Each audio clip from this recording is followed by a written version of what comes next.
أعوذ بالله من الشيطان الرجيم بسم الله الرحمن الرحيم الحمد لله والصلاة والسلام على رسول الله وعلى آله وصحبه ومن والاه أما بعد hurmatli sadoqdoshlar biz oldingi darsimizda musulmonlarning jumlada keynida keltirilish haqidagi ahvolini tugatib darsimiz to'xtagan edi. Endi biz bugun shu darsning oxirini o'qiymiz. Darsni boshlashdan ilgari kundukiga o'xshash darslarning ilgirki mazmunlarini qisqacha bir takrorlab, undan keyin davomlashtiramiz. Biz darsimizning boshini fasohat, balog'atning ta'rifotidan boshlagan bo'lib, fasohat so'z va jumlada fasohat bo'lishiga ta'sir etadigan 3 tun omildan xoli bo'lgan vaqtida so'z jumla. Undan keyin shakllanadi deb tanafrul huruf, tanafrul kalimat, g'arabat, undan keyin muxolifatul qiyos, da'f ta'lif, ta'qid, lafziy va ma'naviy deb fasohat balog'atning shartini bayon qilgan. Undan keyin balog'at deganimiz so'zi fasohatli bo'lib, jumla tuzilib, jumlasi fasohatli bo'lgandan keyin shu jumla holning taqozosi qilmas shaklda tuzilsa, jumlada ifodalanmoqchi bo'lgan muddao munosib shaklda ifodalansa, buni biz balog'at degandik. Undan keyin kitobimizni biz cho'ng jihatini 3 ga bo'lgandik: ilmul ma'ani, ilmul bayon, ilmul badi' deb. Ilmul ma'anini 8 turga bo'lib, birinchisi isnodning ahvoli, ikkinchisi musallay, jumladagi asosiy bo'lakning ega bo'lakning ahvoli, undan keyin musnad deb musallayga kelgandik. Biz muslayga kelib, musallayning bir necha turlik ahvolati haqida tushunchalarni berib o'tdik. Musallayning zikrisi, musallayning hasbisi, musallayning ta'rifi, musallayning tankiri, musallayning taqdimi va musallayning ta'khiri. Biz o'sha yerga to'xtagandik. Endi biz yuqorida so'zlagan shu mazmunlarning hammasi umumiy maqomlarni tekshirish, jumlaning uslublarini mulohaza qilish orqali maqomga mos shaklda keladigan jumla uslublariga qarata tuzilgan balog'at qoidasi. Biz shu qoidaga amal qilsak, holning taqozosiga moslashgan bo'lamiz. Shu qoida bo'yicha jumlani tuzsak, chiqqan jumlamiz, shu tuzgan jumlamiz holning taqozosiga mos kelgan jumla bo'ladi, balog'atning sharti hozirlangan bo'ladi. Endi yuqori degan gapim mutlaq emas tabii. Ya'ni g'olib ahvollarda, ko'p ahvollarda asosan shunday bo'ladi. Ammo nodir ahvolda, %10%, %5% degandek nodir ahvollarda yuqoriqining aksi bo'lib qolgan ishlar bor. Yuqori tuzgan qoidaga tushmaydigan, muddoni ado qilish uchun yuqoridagi qoida bo'yicha chiqsak, muddo ado bo'lmaydigan bir taraflar bor. U taraflari paydo bo'lib qolsa qanday qilamiz desa, endi biz balog'atdagi bundaq bir zil halqini qayta takrorlashga to'g'ri keladi. Men isnod al-xabariyda bundaq bir gapni degan. Isnodning asosiy maqsadi jumlaning mazmunini boshqalarga bildirish. Shunda bo'lgan ekan, maqsad boshqalarga bildirish bo'lgan ekan, jumlaning maqsadini boshqalarga bildirish degan muddao ta'kidsiz jumla bilan ifodalansa, jumla ta'kidsiz keltiriladi. Bir ta'kidla ifodalansa, bir ta'kidlan ta'kidlash yaxshi. Ko'p ta'kidlar bilan ta'kidlashni taqozo qilsa, qarshi tarafning inkori yoki holning taqozosi qarshi taraf qilsa, shunchalik ta'kidlanadi. Biz ibtidoiy, talabiy, inkoriy jumla shakllarida bilib, shuni balog'at qoidasi, ya'ni balog'at atalg'usi atagan vaqtda nuqtada az-zohir deb atagandir. Shu yerning o'zida ham agar favqul adda maqom qoida bo'yicha keltirishni taqozo qilmay, qoidadan sirt, qoidadan tashqari shaklda bir xil maqom shakllansa, biz yana qoidaning ta'tirisi orqali muddaoyini hal qilamiz. Masalan, bizning ifodalamoqchi bo'lgan ifoda so'g'uchiga so'g'urdek muomala qilishni taqozo qilmasa, ya'ni so'g'an odamni so'magan odamdek muomala qilishni taqozo qilib qolsa, ma'lum sabablar tufaylidan inkor qilgan odamga inkor qilmagandek muomala qilishni taqozo qilib qolsa, inkor qilmagan odamga inkor qilgandek muomala qilishni taqozo qilib qolsa, ashta qildik qoidadan chiqdi. Qoida muqtada zohir bo'lsa, ammo shu qoidadan sirt kelib qolgan alohida ahvollar, ya'ni umum muqtadoi hol hisoblanib, garchi qoida bo'lmasa, navbat kelib qolsa, qoidani tashlab qo'yib ayaga chiqadi. Bugungi darsdagi ahvolni ayni shu. Biz yuqorida musallayning ahvolidan so'zlagan, mayli zikr bo'lsin, hazf bo'lsin, taqdim, ta'xir, ta'rif, tankir bo'lsin, hammasi köp ahvollarni ko'zda tutib, jumlaning yoki maqomning ko'pincha holatlarini ko'zda tutib tuzilgan qoidalar, jumla shakllari. Jumla shakllarining ifodalamoqchi bo'lgan uslub ifodalari masalan. Ahvol shuni uchib qolsa, xolos. Shu buncha keltirsak, jumlamiz tamom bo'ladi. Cümlemiz balağatlık cümle olgan bo'ladi. Endi ba'zida nodir ahvolda qoidadan sirt bir ahvollar bo'lib qolsa, holat qoidadan g'ayri ahvolni taqozo qilib qolsa, ya'ni jumla normal holatdan chiqib ketsa, biz yuqoridagi qoidaga solgan bilan muddaoyimiz hal bo'lmaydi. U vaqtida qoidadan chiqish to'g'ri keladi. Chunki maqom qoidadan chiqishni taqozo qiladi. O'g'anda yuqorida so'zlaganlarimizning hammasi muqtazo az-zohir, ya'ni maqomning ahvolining qoidasining taqozosi, qoida taqozosi. Endi yuz beradigan nodir ahvollar o'zgacha bir uslub, yuqoridagi qoidaga qarshi uslubni talab qilgan vaqtdagi taqozo shu vaqtdagi maqomning taqozosi bo'ladi. Maqomning taqozosi bilan qoidaning taqozosi zid kelib qolgan vaqtida biz ikkilanmay maqomning taqozosini tanlaymiz. Chunki balog'atning birinchi muddaosi maqomning taqozosiga moslashishi, ya'ni muddaoning qaysi yo'ldan hal bo'lsa shuni tanlash. Biz yuqori demoqchi bo'lgan bütün ahvollarning hammasi qoidaning taqozosi. Navbatdagi ahvol shunga tushsa, shu maqomning taqozosi ham qoidaning taqozosi ikkisi bir bo'lgan bo'ladi. Agar tushmay qolib qolsa, biz qoidani qo'yib qo'yib turib, holning taqozosiga chiqamiz. Buni avtorim nima desanglar, hada kulluhu muqtada az-zohir. Yuqorida so'zlaganlarning hammasi zohirining taqozosi degani umumiy tashrish, tadqiq qilish orqali shakllangan balog'at qoidasining taqozosi. Ba'zida jumla zohir taqozo qiladigan taqozoning xilofi bo'yicha, aksi bo'yicha chiqariladi degani, agar hol qoidadan chiqishni talab qilsa, chiqimiz qoidadan. Shuning bilan mudmar muzharning o'rniga qo'yiladi. Biz endi yuqorida muzhar oshkor ism desak, oshkor ism degan xos ismlar bo'ladi. Ko'rsatish almashtirildi. Undan keyin ism mavsular bo'ladi. Masalan, xos ismlarning o'zgarishli qo'yilgan o'rinlari bor. Ism ishoratlarning o'zgarishli qo'yilgan o'rinlari bor. Ism mavsularning o'zgarishli qo'yilgan o'rinlari bor. Har birisi ifodalamoqchi bo'lgan mazmunni ifodalaydigan joyini o'qib o'tdik. Endi ashta yaladimmi oshkor ism qo'ymay nima ism qo'yilgan ahvol bo'ldi, damir qo'yilgan ahvol bo'ldi. Agar bizni maqom navbat ifodalamoqchi bo'lgan ma'no dalolat qoidaga xilof qilishni taqozo qilsa. Masalan, ni'ma rajulan zaydunda. Ni'ma rajulan zaydunda. Aslida bu ni'ma rajulu zaydun asli. Ni'ma fi'l hamma birisida madhi bilsa, ar-rajul fa'ilida kendiki zayd nimasi to'ninki maxsus bil madhida. Uning ikki xil tarkibi bor, bilasizlar? Ikki xil tarkibi bor. Mashna jumlada ni'ma rajulan zaydun deb rajulan shaklda tuzsak jumlani. Ni'ma rajulan zaydun mana shaklda tuzsak, az ni'ma rajulu zaydun deb tuzilgan o'rniga ni'ma rajulan zayd. Yani fi ahadil qawlayn degani mushu ni'ma rajulu zaydunda ikki xil tarkib bo'ladi. Necha xil tarkib? Ikki xil tarkib bo'ladi.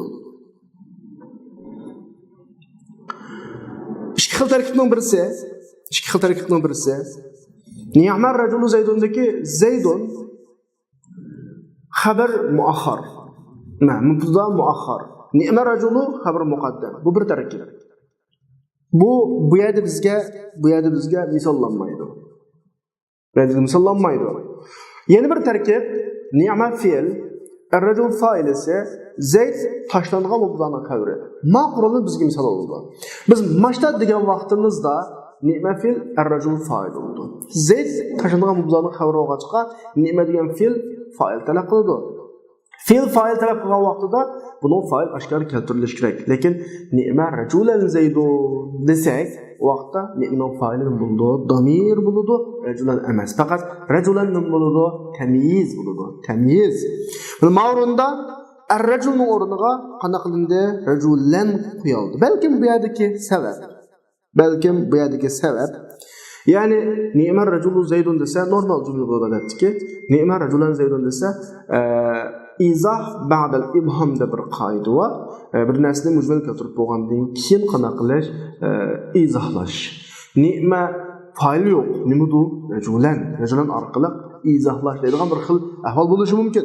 To'xtab turaylik. Ve yani ulanın Araplarının huve yaki ya Zeydun alimin başladığın bir cümle var. Eşşan al-qisen orunda degeni normalde ahval mandaqti deydiğin ya asli. Eşşan al-qisen degeni ahval mandaqti deydiğin bir ya var. Bunun ma orunda asli eşşanı koymay, eşşanı orma huve koyup huvani damir-u şa'ni deb ataplam ifadelerdi. Nima uchun mushu holatda nimaning o'rnida aşkarsın zımrı qo'yildi desa liyatamakkanal mudmar yuda'ul mudmar liyatamakkana ma yaqibu damir ash-sha'n fi zihni sani. Yani bu yerda damir qo'yilishining sababi damir sha'niga agishib keladigan bo'lak samining zihnida o'ynab kelsin. Nimishqa undan bir narsani tushunamasa. Çünkü o ilgir ötken o'zi bir ismga qaytmaydi. Intazarahu degan mayli bir so'z bor ekan bizning kitobning nusxasida. Intazarahu degan bir nusxa bor ekan. Balki mushu nusxalarda sal bir mas'ul bo'lishi mumkin yoki intaziruhu deb kelishi kerak. Masalan, hu deb boshlagandan keyin lam nima du deydigan. Adat bizning Uyg'ur tilimizdan bor bu. Eliqi deb gap boshlaymiz-ku. Eliqi deb gap boshlaymiz. Eliqi degan gap asli ilgari bir gapni deb bo'lgandan keyin deyilish kerak bo'lgan gap. Lekin gapning beshidan biz eliqi deb boshlaymiz. Shu eliqi degan gapimiz bundan keyingi demakchi bo'lgan bir jumlani özleştirishga qarshi tarafning zehnini uyg'otish ahamiyati bor. Shuning o'xshaganlar arab tilidagi hech qanday bir narsaga qaytmaydigan bir damirning buningning beshida gap qilishi shuning qatori. Men boyadim degan gap shu yana idah al-idah ba'da limu ibham. Mana bu biz hozir demakchi bo'lgan muqtadoi zohirdan chetnab chiqib muqtadoi holning taqozosi bo'yicha qana qilish, ish qilish deb o'tirdi. Qoida bo'yicha emas, qoida bo'yicha nima qilish kerakdi, oshkorsin qilish kerakdi. Uning o'rnini nima qo'ydik, damir qo'ydik. Bu birinchisi. Birinchisi deyishim, bugun hozir bizning shu munosabatlik mazmunlarda 9 dona muqtadoi zohirdan muqtadoi holga chetnab chiqilgan uslubdan 9 ni bayon qilamiz biz. Buning birinchisi damirini aşkarısının orunda qo'yish. Bu bir. İkincisi vaqad yu'kas. Aksi qilinib qolishi mumkin. Nega bo'lsa, qalam bo'lsa, kitoblarga balki birinchisi fayuda'ul mudmar mawdi'al muzhir degan birinchisi.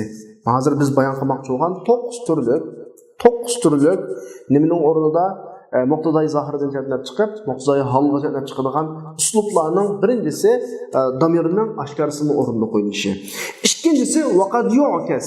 Aksi qilinadi ba'zi vaqtida. Yani tabiatning damir aşkarısının o'rnida turganmi? Endi aşkarısının damirning o'rnida qo'yiladi. Bilasizlar, mutakallim maqomida men deyish kerak. Muxotab maqomida sen deyish kerak.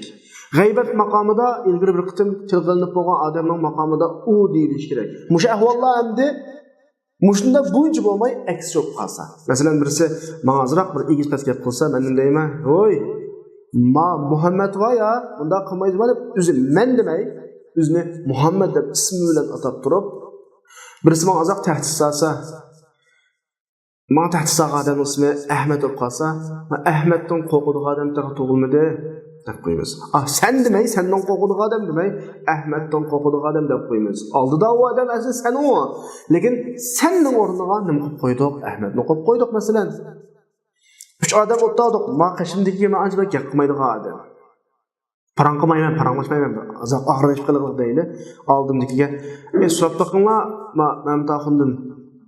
Manda shuni qildi ekan" deyman. Qishimda olmasa u, sen deyishim kerak uningga. Manda şekilde kullanılgan uslublar var. Bana bu zamirinin o'rnida aşkarısını qo'ygan bo'ladi. Asli qoida unda emas. Asli qoida, to'g'ri gap qilmoqchi bo'lsam, ana deb boshlashim kerak, nahnu deb. Qarshi tarafdagi muxotabdan paran qilmoqchi bo'lsam, antum deb boshlashim kerak. Uchinchi shaxs bo'lib qolsa, aniqla u deb boshlashim kerak-da. Ba'zida men deydigan yerga sen deb qo'ydigan ishlar bor. Qanday bor desa, xalqqa o'tirib, "Hey Muhammad, sen nima ish qilding?" deb o'zimiz xitob qilib deb qo'ygan ishlar bor. Ba'zi vaqtda yo'q oldimizda. Bizning bir yaqin qo'l ostimizdagi yoki yaqin atrofimizdagi odam emas, xato deb qo'ygan bo'lsa, deymizmi? "Hey Ahmad, sen nima ish qilgansan ha?" Yo'q, uchinchi shaxs asli u. Uningga sen deb ishlab turib masalan. Demak, bu oshkor ism qo'yilgan yerga zimir qo'yilgan o'rinlarga oshkor ism qo'yilgan ahvollar mana shu. Qanday chog'da desa, Muslillay ismi ishorat bo'lgan vaqtida, nima uchun damirdan ismi ishoratga chalab chiqadi desa, fa innama yu'adal ilayhi, shu damirdan nimaga ismga oshkor ismga chiqishi yu'dalligini chiqarildi likemalil inayati bitamiz. Uni alayda farqlantirish orqali to'liq ko'ngil bilish yuzidan bu degandek bir xil uqumni ifodalaydi. Va ashunda ko'ngil bilish nima chiqarsa, uning ajoyib g'aroyib bir hukmga xos bo'lganligi. Masalan, kamaqilin aqilin ayat mazahibuhu va jahilin jahilan talqahu marzuqa هذا الذي ترك الأوهام هائرة وصير العالما نحرير زنديقا. ماشرنا أول بترجمة قوتي كم عاقل نurgun aqlli kişiler bularni yo'llari hatırıp koydu. Bu hayatta can bakış için yaman charchat ketdi. Biz bilimli adamlar va jahilin nurgun nadan bilimsiz adamlar var ki onun rizq berilganligini ko'rsa, ham shunda ishlari yaxshi. O ahval deyish kerak. Çünkü bayat tilg'alda emasmi? Burun bir qitim tilg'ab o'tib qolgan ahvollarga dimrib qaytirish kerak emas. Hadalladi. Bu ish deganlik mening kallamga mushu ish kirib qiladi. Nima uchun bu dunyoda o'qigan bilimli odamning ishi ta'tir, o'qimagan bilimsiz odamning ishi o'ng. Degan o'zining kallasida shu ishning kirib olganligini ifodalash uchun huwa demek indatıdı, hâzâ deb ifadalayatıdı. Çünkü hâzâllezî tarakel evhâme hâiradan. Mana bu iş, oy xiyallarımızı gangırtıp koygan iş ve keskin, bilimlik alimlarını zindiq kafirga özgertip koygan iş. Nurgu adam müştübeydin o'qishlarini, o'zining ilmiy xizmatlarini tashlab, o'qiganning nima foydasi deydigan mana ahvol bo'lib qoldigan.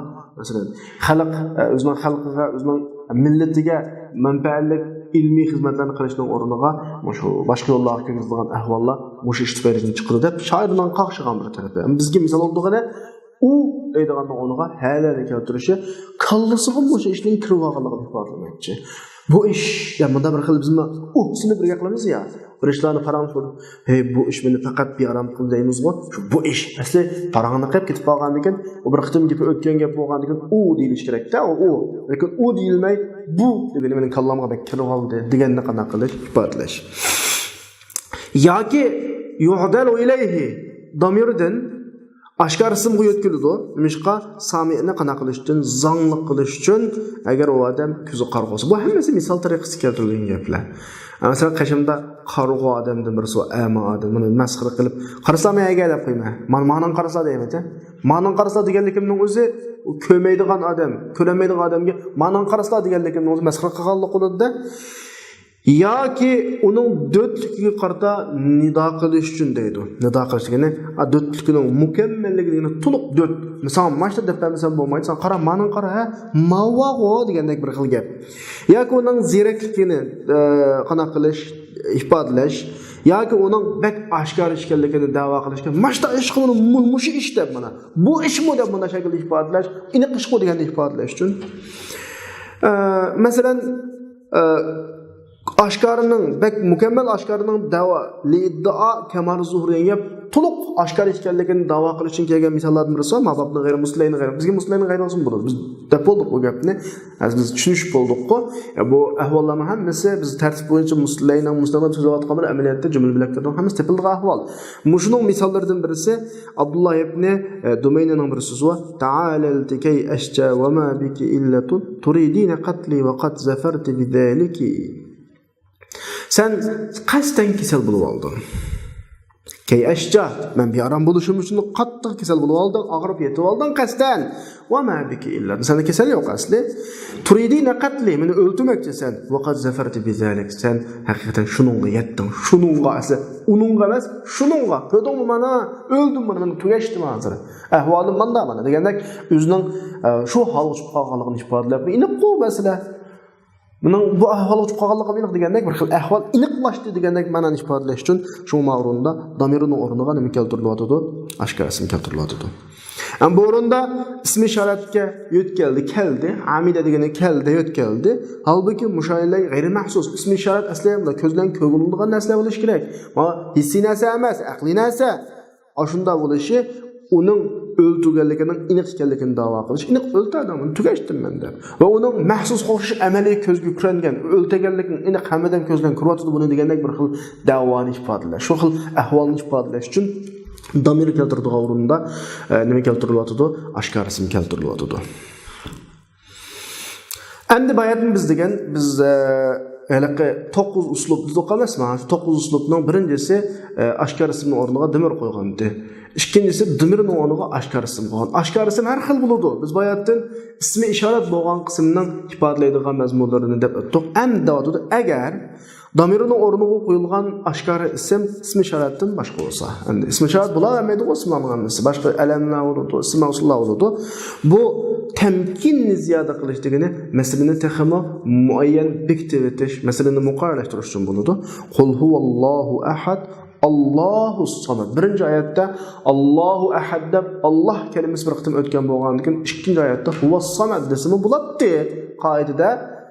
Ammo Allohu samad deyish masala aniq muayyan bekitilib, chunki tavhid oyati bo'lg'achqa müşriklərinin hər xil iddiaları bu haqda köp boğaçqa. Məsələni nəhayət aydınlaşdırış üçün Allah birdir. Allah heç kimə muhtac emas degandak bir xil. Demedi ki, "Vas-samad" demedi. Nim dedi? "Ve innema qal" faqat lam dedi ki, "Allohus-samad" dedi. Demişqa tamakkun muayyanlaşdırışni texmi ziyoda qilib. Texmuni mushu masalani muayyanlashtirish uchun shuna deyildi.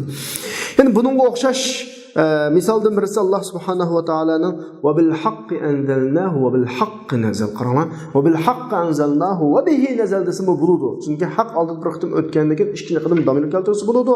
Lekin ve bil haqqi enzelnahu ve bil haqqi nazal deb haq tilg'ilishi miyada Qur'onning haqligi masalasi so'z temisi. Biz bularla tanışıyotgan asosiy masala Qur'onning haqliq masalasi bo'lib chiqqan mushu masalani o'tirg'i kuchli qo'yish uchun qana qildi? Damir qo'ydi o'rinda oshkor ism qo'ydi.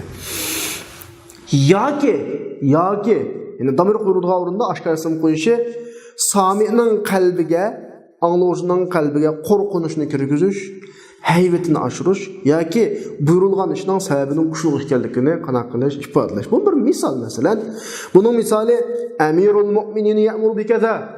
Bunu men amaliy bizning turmush misollarimizni olib tushuntirib qo'ysam, balama gap qilsam, sal g'adan fidan qildi-da gapimni. Davatman, "Men balam oldimda. Men seni boshqa buyuryapman" demay, men ana keltiradigan o'rinda dadang seni boshqa buyuryapti juma. Dadang seni degan gap kim u buyuryapgan bilamsa deb bir xil qalbiga hayvat kirgizish. Amirul Mu'mininning oldida turgan xizmatchiga men sizlarni boshqa buyurayman demay, Amirul Mu'minin sizlarni bunashqa buyuryapti deganligi, o'zining ig'zini chiqartgan gap juma. Men degan yerda Amirul Mu'minin deyish yoki Amirul Mu'minin bilan shu buyruq yetizilgan odamni o'tirdiki, Amirul Mu'mininning bir nimasamda vakili u buna davlat demek Amirul Mu'minin deyish, u deydigan yerda mo qayta Amirul Mu'minin deyish qarshi tarafga nisbatan bir xil hayvat magapning urulandirilishini kerak ekanligini ifodalash.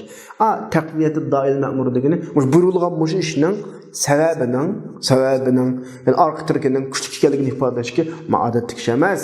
Buyurgan odam kim u? Amirul Mu'minin.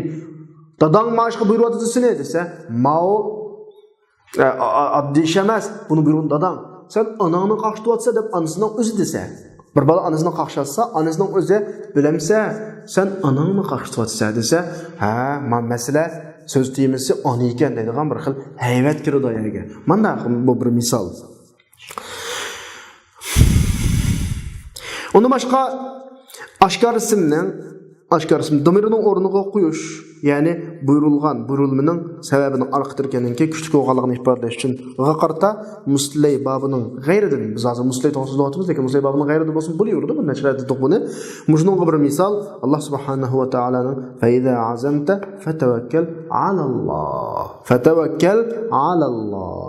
Sen bir ishni niyat qilib iroda bog'lab qo'ygandan keyin yaqsam pishami, ko'msam pishami deb o'tmay tavakkal qil. O'shada fatawakkal alayya demadi. Nima dedi? Alalloh. Allohga tavakkul degani masala yo'q. Xotirjam bo'l degandek bir hukmda ma u. Ya'ni biz yuqorida nima ketyapmiz? 9 turlik muqtazoi zohirdan chiqib, muqtazoi holga chiqadigan uslublarni so'zlayotgan. Birinchisi oshkor ismning o'rniga damir qo'yishdi. Ikkinchisi damirning o'rniga oshkor ism qo'yishdi. Oshkor ism odatda ism ishorat bo'lgan vaqtdagi bir necha xil ahvollarni so'zildik. Undan keyin ism ishoratdan boshqa odatdagi normal ismlarni qo'ydik. Endi abturda o'tdi. هو يعني المظهر الذي وضع موضع المضمر.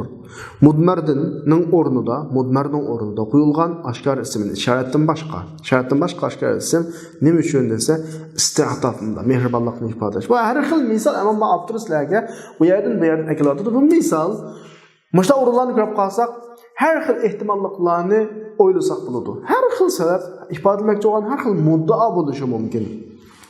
Masalan, bu she'rda Ilahi abdukal ati ataka muqarram biz-zunubi qad da'aka deydigan bir she'r bor. Ilahi abdukal asi ataka muqarram biz-zunubi qad da'aka. Yani ilahim sening asi bandan qashanga keldi. Sening bandan men keldim demek. Sening bandan qashanga keldi. Gunohlarni ixro qilib sana duo qildi. Odatda normalda bolalar dadisida da meni kechiring degan o'rnida da balangizni kechiring desa oldida o'tirib meni kechiring degan meni degan damirning o'rniga balangizni kechiring desa dadisdan mehr talab qilish, shafaqat talab qilish huquq bo'ladigan o'rindir. Demak, bizning o'xshagan bir sabablar bo'lgan bo'ladi.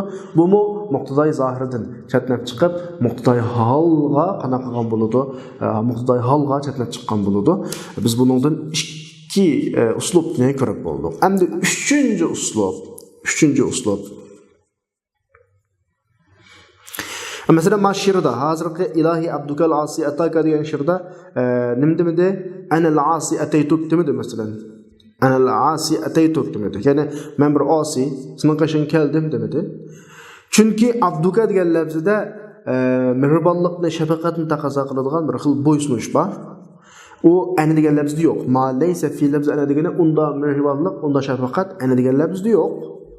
Bunun da hem şunu olan bir yukarıdaki irade kılınan maksattan başka onun asi sübtini muayyenleştiriş var. Xuddi üzü inkar qilgandaki, men emasman, men gunohkor men deb, gunohkor balang deb, xuddi o'zini inkar qilayotgan bir xil holatlar va har xil maqsadlar bo'ladi demak.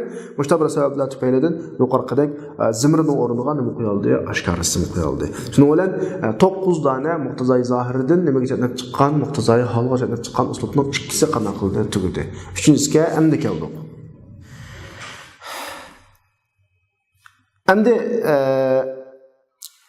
muqtazoi zohiridan muqtazoi holga chatnab chiqqan uslubning uchinchisi biz iltifot deymiz. Iltifatning gibi nereden chiqib qoldi desa, biz yuqorida iltifot asli sal boshqaroq narsa. Biz yuqorida ikki turli uslubni so'zlab kelib, damirning o'rnida oshkor ism qo'yish, oshkor ismning o'rnida damir qo'yish degan bir gapni qilib, damirning o'rnida oshkor ism qo'yish degan ekan vaqtda Sakkaki mishada o'zgacha fikrdan birini ko'tarib chiqiblar.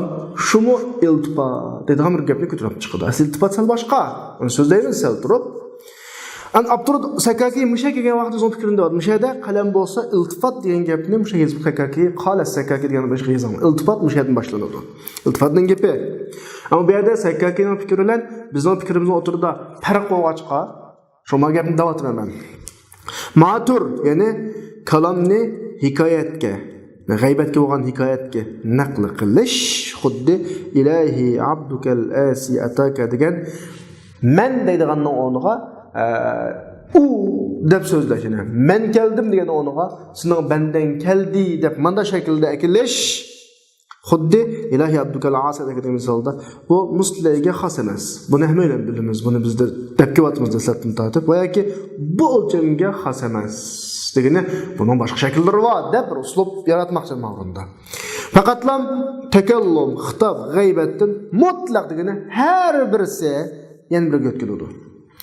Takallumning o'rniga xitob, xitobning o'rniga takallum, g'aybatning o'rniga xitob, xitobning o'rniga g'aybat, g'aybatning o'rniga takallum, takallumning o'rniga g'aybat, mashta o'tkiladi. Bu o'tkilish Sakkaki va Sakkakidan boshqa ma'ani, ya'ni balog'at ulamolarining nazarida iltifot deb ataladi. Ba'zilar tajrid deb ataydi, ba'zilar iltifot deb ataydi. Qanday bo'lsa bizga nisbatan baribir farq etmas.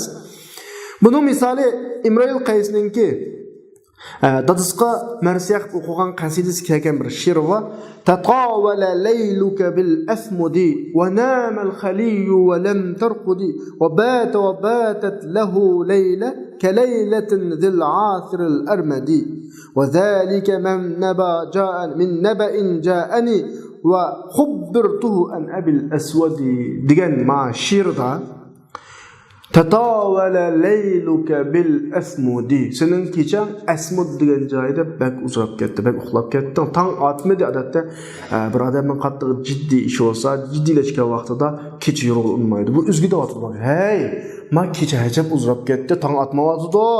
Va namal khaliyu. Bunda menday musibatdan xoli odamlar uxlaverdi. Va lam arqudi. Men uxlamadim. Qaranglar, yana bir shir var. Yani bir nusqulur var müşşirnige hada velam tarqudi deb akildi. Mayada velam arqudi deb akapti.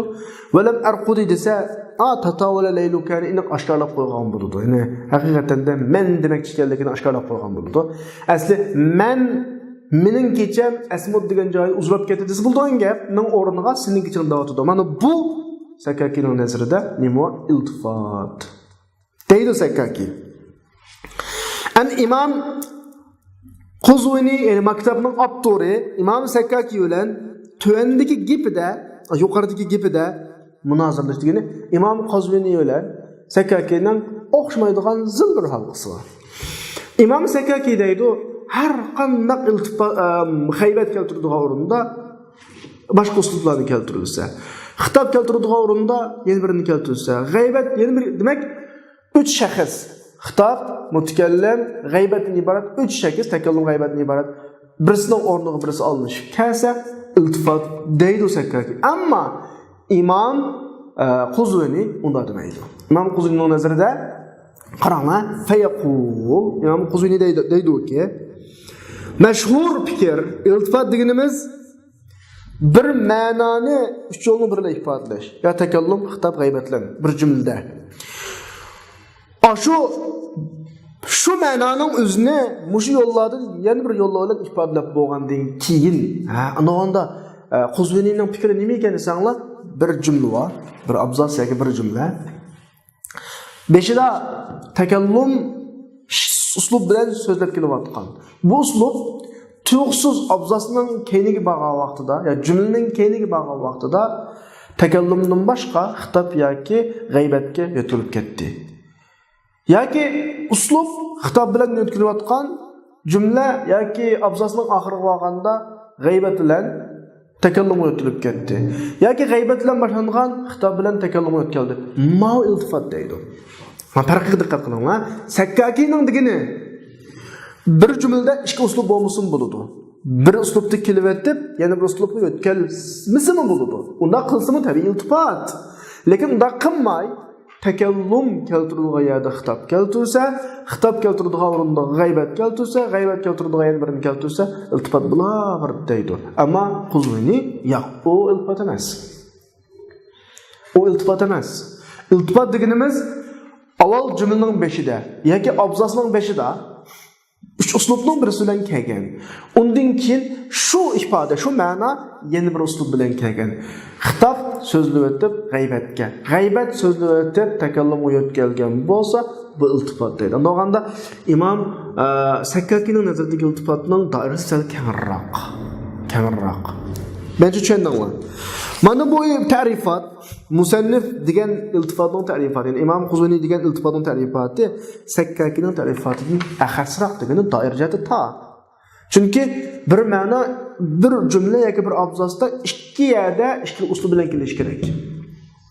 Buni Sakkaki ham iltifot deydi. Ammo Sakkaki yana bundan boshqa bir jumlada yoki bir abzasda ikki uslub kelsa-mi, ma uslub keltirilgan o'rinda a uslub keltirilgan o'rinda ma uslub keltirsa iltifot bo'lar deydi. Undaganda Sakkakining doirasi keng, Abdurning doirasi nima bo'ladi? Tog'ridi ta'rifotining doirasi. Ashuna deyishimiz chunki Sakkaki naqldan nima murod qildi desa, mushu yo'llarning ichidagi bir yo'l bilan uning boshqasi bilan ifodalanadigan mazmundan ifodalansa, muayyanlashtirmasdan qanday shaklda bo'lsin, takallumning o'rniga xitob, xitobning o'rniga takallum keltirsa, mayli burun qanday shaklda ifodalangan bo'lsin, Sakkaki deydi, burun bir qism ifodalanishi kerak bir yo'ldan, shu yo'l keyingi vaqtda yana bir uslubga, yana bir yo'l o'zgarsin deydi. Sakkaki deydi, yo'q. Takallum keltirishga tegishli o'rinda g'aybat keltirilsa, g'aybat keltirishga o'rinda takallum keltirilsa, iltifot bo'lar deydi. Buni ma'no degan ta'min degani masalani texmo qanaqa qilish yo'g'ini tushunmao Sakkakiningki. Undaganda mayli Sakkakining olsin, mayli Quzvini olsin, cho'ng muhim emas bizga nisbatan. Muhimi iltifotda bir uslub bor. Bu uslubmu muqtazai zahirdan janda muqtazai halga chiqadigan uslub. Qanday desa, asl takallum keltirish deyishlik o'rinda g'aybat keltirish deyishlik o'rinda takallum keltirish tabiiyki qoidadan chiqqanlikda. Mushu bo'yicha surishti qilsak, 3 va ma'runda uslubdan. Yani 3 dana yo'l bor. Bir takallum uslubi, xitob uslubi, g'aybat uslubi. Har birisi o'zining ikki hamrohiga almashidir. Takallumdan g'aybatga, takallumdan xitobga. Necha oldu 2. Xitobdan takallumga, xitobdan g'aybatga. 2 oldu 4. G'aybatdan takallumga, g'aybatdan nimaga, xitobga. 2 oldu 6. 6 xil bir uslubdan 6 xil nima chiqadi, yo'l chiqadi. Har birisi o'zining ikki hamrohiga yo'tkalgandan keyin, har birisi ikkini yo'tkalgan tursa, 3'e 6 yo'tkaladi. Unda birdan keladi. Masalan, takallumdan xitobga yo'tkalganning misolini qarasak, وَمَا لِيَ لَا أَعْبُدُ الَّذِي فَطَرَنِي وَإِلَيْهِ تُرْجَعُونَ. Ayet qaranglar. Ayetning 5'i men deb boshlanadi. Meni yaratgan zotga nim deb ibodat qilmayman, men deb bo'lib va ilayhi turjaun. U tarafga qaytirilisizlar deydi. Men deb bo'lib sizlar dedi-da. Bu yerda takallumdan xitob qo'yib keldi. Bu bir uslub. Zohirining taqozosigini qoida asli kalam öz yolu boyunca mağduruluş gerekti ve ileyhi erci'u yoki urca'u degan shaklda. Ama xitob ne maqsad qilib dediki fatarani ve ileyhi turca'u deb maqsad degan vaqtida kana iltifot berdi, iltifot shakllandi. Bu bir misol. İkinci misol mutakallimdan g'aybat 3 shaxsga kelganning misoli inna a'taynakal kawsar. Biz ba'duq fasqalli li robbika wanhar. Rabbingizga namoz o'qing. Rabbingizga. Ma'vo takallumdan nimaga g'aybat 3 shaxs. Bayatdan takallumdan 2 shaxsga ketdi. Ma'vo takallumdan 3 shaxsga.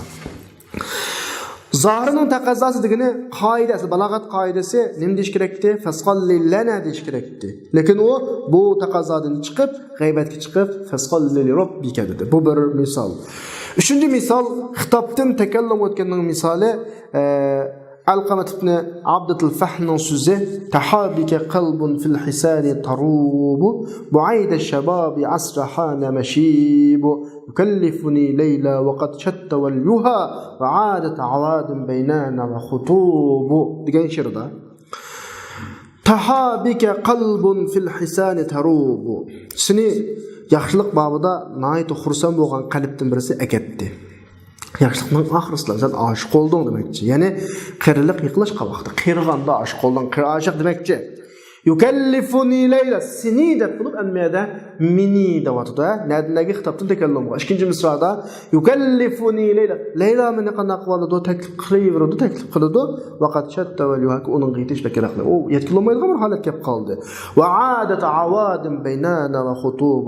Uning bilan bizning o'tirimizda nurg'un ishlar, nurg'un to'salg'ular yuz berdi. Ama ma'ni sizga nisbatan muhim emas. Muhimi birinchi misrada sen deb boshlangan jumla uslubi, ikkinchi misrada meni deb takallum o'tkaldi. Ya'ni faqat intaqala fi qawlihi o'zining yukallifuni degan so'zda takallum o'tkaldi. Xitob bilan boshlab bo'lgandan keyin tahabika deb asli hadal qalbu allazi zahaba bika kullama deb yukallifuka. Masini davomli qo'yib aktiv qilgan, oshiq qilib olgan maqalib seni taklif qildi bo'libdi. Unda demak xitobdan meni deb takallum o'tkaldi. Bu bir uslub. Endi xitobdan g'aybatga o'tkalganning misoli hatta iza kuntum fil fulki wa jarayna bihim sizlar paraxtni bo'lgan vaqtinglarda paraxt ularni oqtirib mangan vaqtida qarama sizlar paraxtni bo'lgan vaqtida paraxt ularni oqtirib mangan vaqtda sizlar deb gap ketib o'tib ular o'tkaldi. Mana xitobdan g'aybatga o'tkazildi-da. Famuqtaza zahir va siyaq. Bu yerdagi asli zahirining taqozosi va oyatning surilishining taqozosi fajarayna bikum lekin fajarayna bihim dedi. Xitobdan g'aybatga o'tkazilgan bo'ldi. Endi g'aybatdan takallum o'tkazilganning misoli Alloh subhanahu va taolaninki vallohu allazi arsala ar-riyaha fatuthiru sahaban fasuqnahu. Vallohu allazi arsala ar-riyaha g'aybat uchun shaxs ketib qolgan fatusiru sahaban fasuqnahu biz u bulutni haydadik. Oyada Alloh avatdi. Ma'da biz haydadik. Uchinchi shaxs birinchi shaxs. Kana al-mafrud aslida fasaqahu deyish kerak, lekin fasuqnahu dedi, g'aybatni takallum o'tkazdi. Endi g'aybatdan xitob o'tkazganning misoli Maliki yawmiddin iyyaka na'budu. Maliki yawmiddin uchinchi shaxs, din kunisining ikkisi u. Endi o'zligi ibodat qilamiz. Iyyaka na'budu. Ma g'aybatni xitob. muqtada zahir asli zahirning taqozosi degani qoida iyyaka na'buduning iyyahu na'budu deyish kerak malik yo'q lekin iyyaka na'budu dedi g'aybat nega o'tkaldi xitob o'tkaldi ne foydasi ne ahamiyati var bundan qilganning desa Abdurrahman Twende bayon qiladi har holda ama bayon qilishdan ilgari biz deyish to'g'ri gap qolsa deymizki bunda qilishninki qarshi tarafni qattiq jonlantirish aktivlashtirish ahamiyati bor aktivlashtirish foydasi bor shuni Abdurrahman aytadi va vajhul iltifat va foidatuhu iltifatning yo'li ve onun ahamiyati desa kalam neydi xıçam gap bir uslubdan bir uslubga o'tgan vaqtida bu jonlantirish jihatdan nayt güzel bo'ladi kana ahsana tatqiya degani bunday yengilash jonlantirish degandek ma'noda va tajdidan li nishat sami'a qarshi taraf anglovchining aktivligini yengilash jihatdan nayt güzel bo'ladi va shu gapga quloq solishga qarata ularni uyg'otish jihatda bakroq ko'proq uyg'otadi. Ba'zida taxe mushu iltifot qilgan o'rinlar nayt nazuk bir xil inchki ma'nilarga hosil degani bunda ma'nilarni o'ziga olgan bo'ladi ba'zida xuddi Fatiha ya'ni Fatihatul Kitobul Karim ya'ni Qur'oni Karimning Fatiha so'g'an surada kelgandek banda Allah qo'ygan hamdiga loyiq zotni asliga vaqt alhamdulillahi robbil alamin Allohga hamd Allah hamdiga loyiq zot nima uchun u bo'lsa Alloh taolaning so'zidagi alhamdulillah qalbin hadir degani haqiqiy chin dildan hamdiga loyiq zot diqqata chunki olamlarning robbi degandan keyin albatta tabiiyki olamlarning robbi bo'lgandan hamdiga loyiq bo'lgandan keyin deb bir xil azroq yuzlanish shakllanadi udulunish shakllanadi vajada min nafsihi o'zining qalbidan bir dona muharrikni Allohga oldin qilishga harakatlantiruvchi kuchni his qiladi qalbidan tamam tuttusun ve kullama ajra her vakit Allah'a büyük sıfatlardan bir sıfatını qanday qilsa mang bo'lsa elhamdülillahi robbil alamin ma bir xil uni sal Allohga yuzlanishga turtkulab azroq yuzlandirsa ar-rahmanir rahim dunyo oxiratdagi butun shafqat uning ilkida texmi ya mening butun qutulishim shuning ilkida ekan-ku deydigan bir xil tuyg'u Malik yevmidin eng oxirgi jazo maydoni hisobot maydonidagi masala mushuma ilk degan bo'ldilar. Mening boshqa ishim yo'q ekan-ku, boshqalar bilan masalam yo'q ekan-ku mening. Butun ishlarim shuning ilk degan-ku. Men bo'ldi o'zimni butunlay shuni oldiga qilay. Butunlay o'zimni shuni qilam to'g'rilay deydigan hissat kelamda. Qaviyya zalikal muharrikun nafsi shu ruhi harakatlantiruvchi kuch kuchlanadi. Naqida desa shu yag'itiki masala oxirisida ahamiyatlik Fatihaninki xotimizga bağlanğa kadar kuchlanib mağdu olsunmu? Mesela axırlaşqa vaqtki Maliki yevmiddin degan şu. Yani bu söz allati bu xotime. Malik Allah'ın asma sıfatlarının xotimasi emasmi? Fatihadagi Robbil alamin. Rahmanir Rahim taxmish qilinib tursa, Malik yevmiddin desa hamma gap tugaydi endi bu yerda. Chunki butun ishning egasi shu degan gap oxirlashidi. Bu xotime shuni maqsad qiladi, ta'ni degani shuni ifodalaydi-ki, Alloh azza va jalla shu jazo kunidagi ishlarning hammasidan egasi. Bu 4-sifat va Alloh o'z zotini sifatlagan eng oxirgi sifat shu. Shu vaqtida masala oxirlashadi. Yaratgan Alloh to'sa Robbil alamin. Hozir qadar butun ishlarni bitirib qo'ygan Alloh to'sa Robbil alamin. Dunyo oxiratdagi mehr shafqatning sohibi Alloh to'sa eng oxirida endi kim Alloh to'sa ishning eng oxirgi hisobotni qildig'ini jazo mukofot birdig'ini Alloh to'sa masala boshqa masala yo'q. Sening avvalingdan oxiringacha ega zot shukan, sening yuzlanmay boshqa yo'ling yo'q, yuzlanmay boshqa chorang yo'q degan yaklamdi. Shu vaqtida fahina izan shu vaqtida sifatlarning qiroatlarini o'qishni oq kelishi, sifatlarning o'qishning oq kelishi, Robbil alamin, ar-Rahmanir Rahim, Malik yevmiddin oq kelishi va Alloh har narsaning egasi ekan degan yaxshi yetib kelish yujibu hada. Mush ish bizning nima taqozo qiladi? Allohga yuzlanishni taqozo. Bo'ldi desam boshqa qarma, boshqa yana yo'qki, boshqasi ber baka kelsin. Va Allohni muhim muhammat o'zimizning ishlaridagi bo'ysunish, yordam talab qilish yordam talab qilish. İşlerimizdeki yordam talab qilish va bo'ysunishning eng chekiga Allohni xos qilish bilan xitob qilishni taqozo qiladi. U o'simo qaysi? Iyyaka na'budu va iyyaka nasta'in degan mushufqum mishadni chiqadi. Chunki boshqa yo'limiz yo'q degan bo'ladi. Bu alaqa olib turmayada kitobning hajmi kichik, xarakteri muxtasar kitob bo'lg'achqa mushunchalik bayon qildi. Qolgan iltifot to'g'risidagi tafsiliy mazmunlarga agar haqiqiy ko'makchi bo'lsak, Ahmad Mustafa al-Muraqiyninki Al-Ulum fil Balagha degan kitobining 145-batdan 148-batgacha qarasak, bu yerda tafsiliy yozilgan bu ahvollar. Tamam, şunun bilan biz bugungi darsimizda muqtado zohirdan chetnab chiqib, muqtado holining taqozosi bo'yicha ish ko'radigan uslublarning 9 uslub bor degandik. Buningdan birinchisi oshkor ismning o'rniga damirni qo'yish, ikkinchisi damirning o'rniga oshkor ism qo'yish, üçüncüsü iltifat deb kelib iltifat oxirlashdi. To'rtinchisi uslubul hakim. Uslubul hakim. Buning davomini inshaalloh kelasi oylik darsda so'zlaymiz. Shuning bilan bugungi darsimiz oxirlashdi. Va axiru da'wana anil hamdulillahi robbil alamin.